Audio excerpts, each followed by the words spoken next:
입성하시기 바로 직전에, 그러니까 십자가에 달려 죽으시기 직전이죠. 그 직전에 베풀어 주신 비유의 말씀입니다.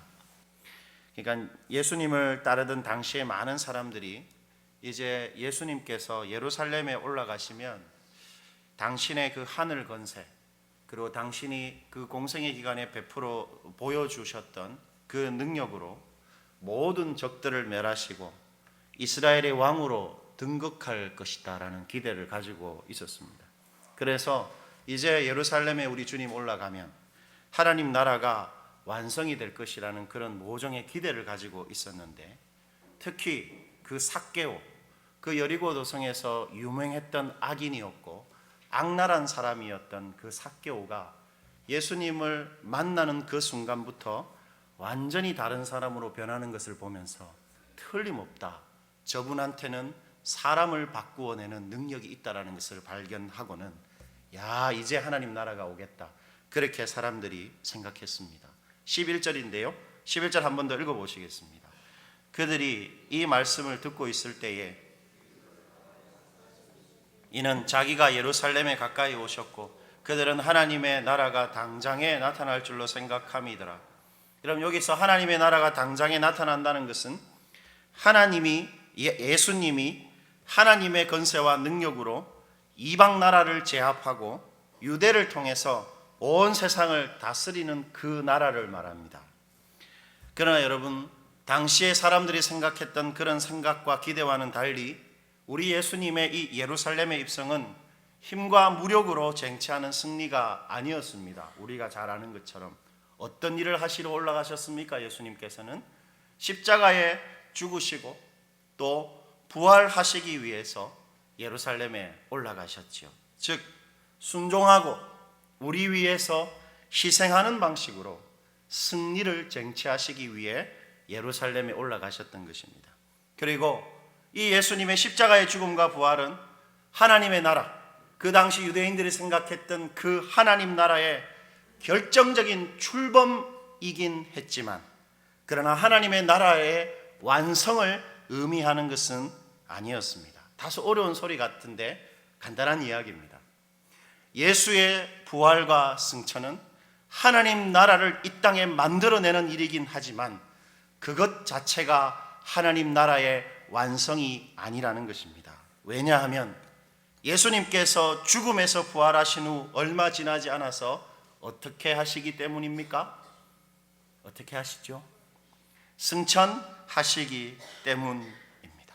12절인데요 우리 12절도 우리 자매분들만 크게 한번 읽어주시겠습니까? 12절입니다.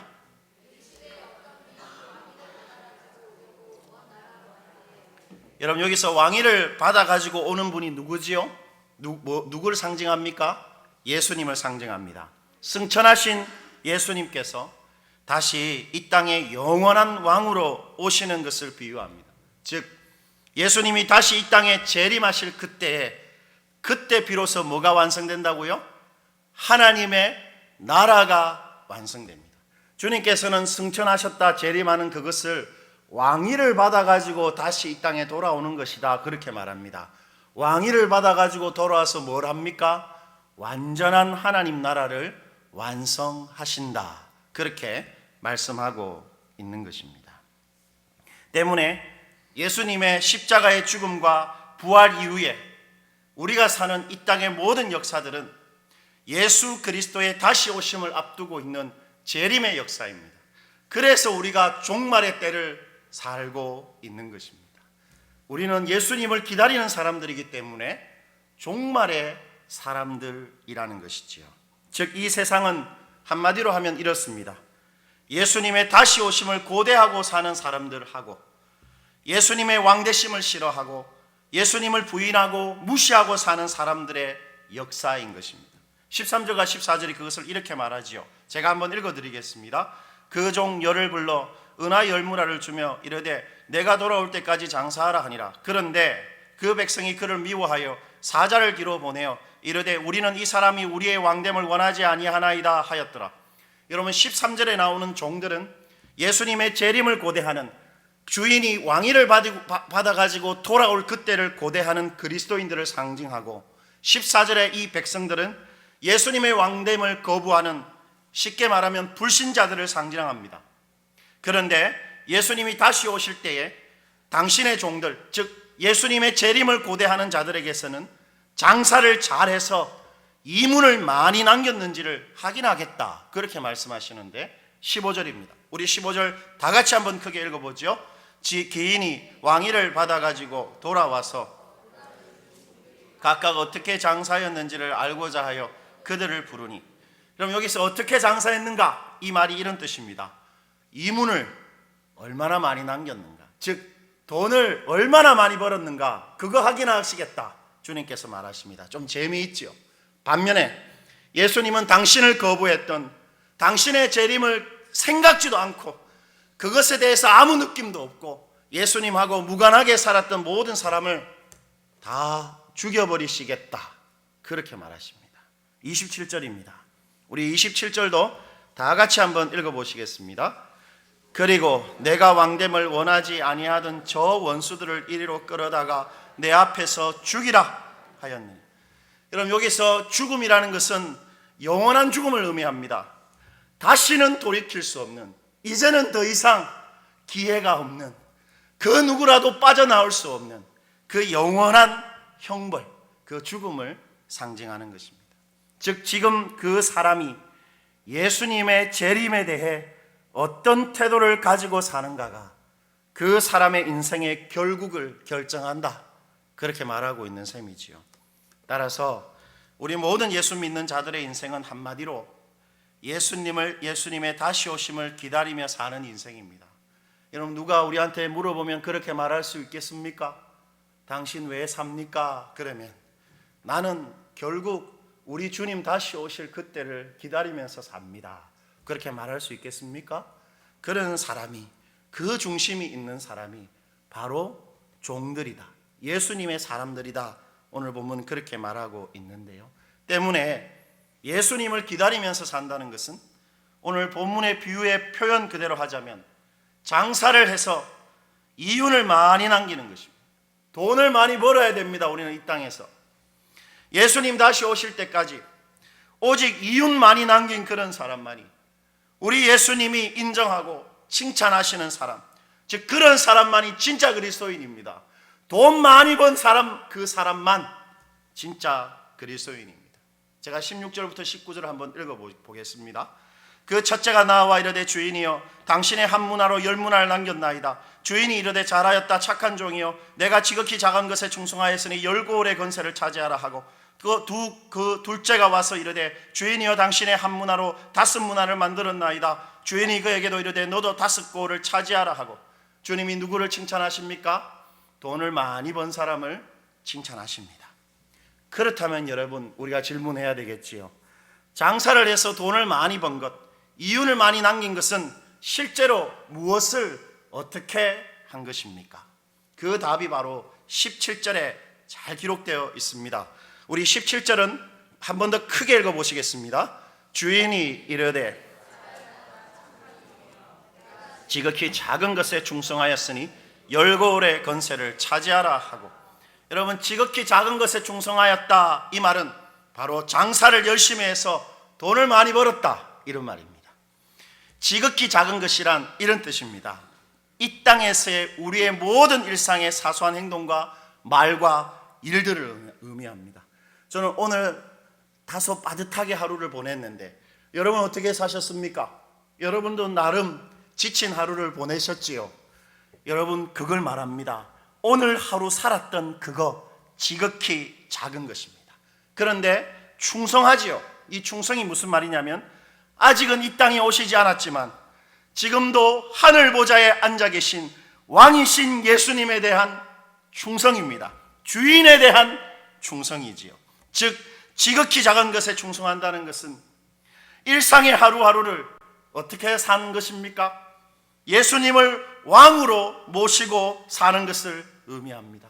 비록 아직 주인이 오지 않았고 우리 예수님 만져지지도 않고 앞에 있지 않지만 일상의 하루를 살 때 우리 예수님을 왕으로 모시고 사는 것, 그것이 바로 지극히 작은 것에 충성하며 사는 것입니다.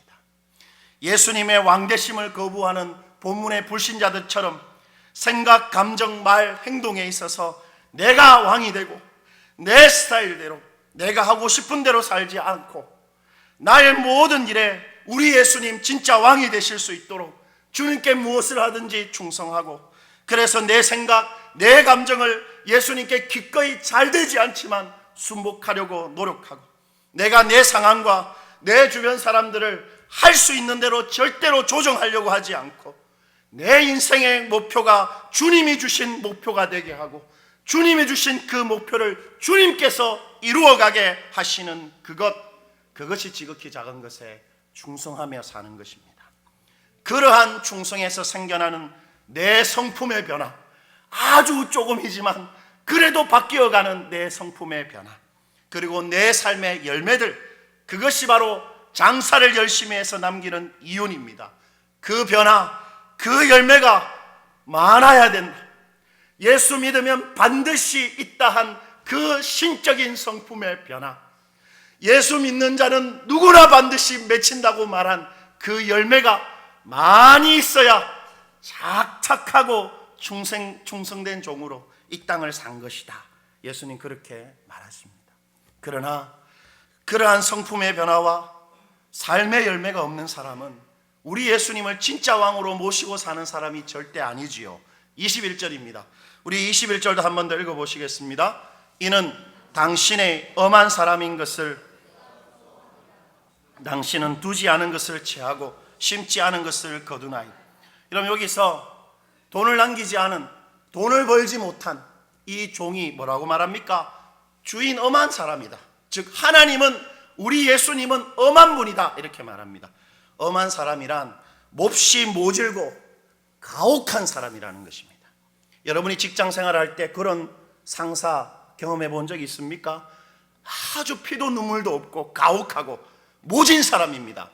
그 사람이 내 상사이고 내 목숨줄을 쥐고 있기 때문에 어쩔 수 없이 앞에는 웃어주고 시키는 것 하지만 마음속으로 니는 인간도 아니다, 그렇게 생각하지요.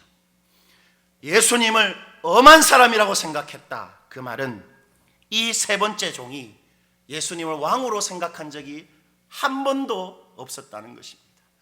예수님의 왕국에 속한 하나님의 백성 같았습니다. 종이었습니다. 종. 그런데 정말 예수님을 주인으로 왕으로 모시고 살지 않았다는 거죠. 가짜였다는 것입니다. 즉 이윤을 남기지 않은 사람, 마땅히 있어야 할 성품의 변화와 예수 믿는 사람에게 반드시 맺히는 그 열매가 없는 사람은 예수님을 지금 자신의 진정한 왕으로 모시고 살지 않는 사람임에 틀림없는 것입니다. 제가 어떤 분한테 이야기를 들으면서 저도 돌아보게 된 것이었는데, 혼자 교회에 나오는 자매분입니다. 그런데 이분의 남편은 전문의입니다. 전문의. 그래서 종합병원에 있을 때 너무 환자들이 많아서 힘들고 또 스트레스가 많았습니다. 그래서 2차 병원으로 옮기고 싶었는데 마침 교회 다니시는 장로님, 아주 신실하다는 이렇게 소문이 난 그 장로님이 병원 하시는 그 병원에 가장으로 들어가게 됐습니다. 그래서 처음에 너무 기대했어요. 야, 이제는 좀 편하겠다. 비록 내가 교회는 다니지 않지만 좀 스트레스가 적지 않겠는가 생각했는데, 이분이 한 달에 한 번 정도 선교를 나갈 만큼 또 교회에 열심히 있고 선교도 열심히 한답니다. 그런데 가인 진료에다가 뭐 그 내용은 잘 모르겠지만 부정한 일들을 너무 많이 하는 거예요. 돈을 벌려고. 그걸 보면서 이 사람이 마음이 더 막힌. 그래서 아내한테 약속을 했는데 내가 교회 나가겠다고 안 나간답니다. 그것 때문에. 여러분, 뭘 말하는 겁니까? 내가 예수님을 주님이라고 부르는 것이, 또는 매일 매주 예배를 드리는 내 신앙의 열심이, 또는 나 스스로가 틀림없는 그리스도인이란 자기 확신이 내가 그리스도임을 보장하는 것이 아니라는 것입니다. 내가 누구인가를 정말 말해주는 것은 내 성품의 변화와 내 삶의 실제적인 열매입니다. 그들의 열매로 그들을 알리라, 주님께서 분명히 말씀하셨지요. 자기를 부인하고 우리 예수님의 왕권만을 드높이려는 내 안에 일어나는 성품의 변화, 온유해지려고 바둥대고 상황을, 사람을 제압하거나 조종하려고 하지 않고 기꺼이 종이 되어 순종적으로 쉬운 사람이 되려고 노력하고, 어찌하였든지 잘 안 되지만 사랑하려고 하는 마음을 가지고, 그리고 기다리고 기도하면서 내 삶의 문제를 풀어가면서 자연스럽게 맺히는 내 성품의 변화, 그리고 예수님을 왕으로 모시고 살면서 생겨나는 내 삶의 실제적인 열매, 주님이 왕이기에 그 왕 대신 주님의 몸된 교회를 위해서 내가 헌신하고 복음을 내 삶과 입술로 전하고, 그래서 어떻게 했든지 소그룹에 속하든지 어떤 식으로든 목양 주님의 몸을 세우는 그 일에 힘쓰면서 생겨나는 많은 삶의 열매들과 사람들, 그것이 진짜 내가 누구인지를 말해주는 것입니다. 변화가 있어야, 열매가 있어야 착하고 충성된 종입니다. 우리가 그렇게 우리 일상의 삶을 우리 예수님께 충성하며 살 때 우리는 마지막에 10고울의 권세, 고울을 다스리는 권세를 반드시 얻게 됩니다. 즉, 지금 주님께 충성하기 위해 내가 바둥대면서 다루어낸 내 안의 성품, 그리고 주님께 충성해서 생긴 내 삶의 소소한 이 열매들이 장차 영원한 결과를 나에게 반드시 가져온다는 것입니다. 절대 손해보지 않는다는 것입니다. 교회 섬긴다고 내 자녀 잘 못 돌보고 혹 내 시간 잘 못 쓰고 한 거, 여러분 절대 손해보지 않는다는 것입니다. 누구 때문에? 하나님이 말씀하셨기 때문에 누구 앞에서라도 내가 좀 참고, 내가 좀 속에 열불이 나고, 내가 다듬어낸 그 성품 절대로 손해보는 일이 아니고, 돈을 많이 버는, 이윤을 남기는, 열매를 맺는 그런 일이다. 오늘 성경이 그렇게 격려하고 우리에게 약속하고 있습니다. 오늘도 왕을 기다리는 사람들답게 무엇을 하든 나와 주위 사람들 때문이 아니라 오직 우리 예수님께 충성해서 우리 예수님 얼굴에 미소를 만들어내는 그런 복된 하루하루 살아가시기를 축원드립니다. 이 시간 한번 들은 바 말씀을 가지고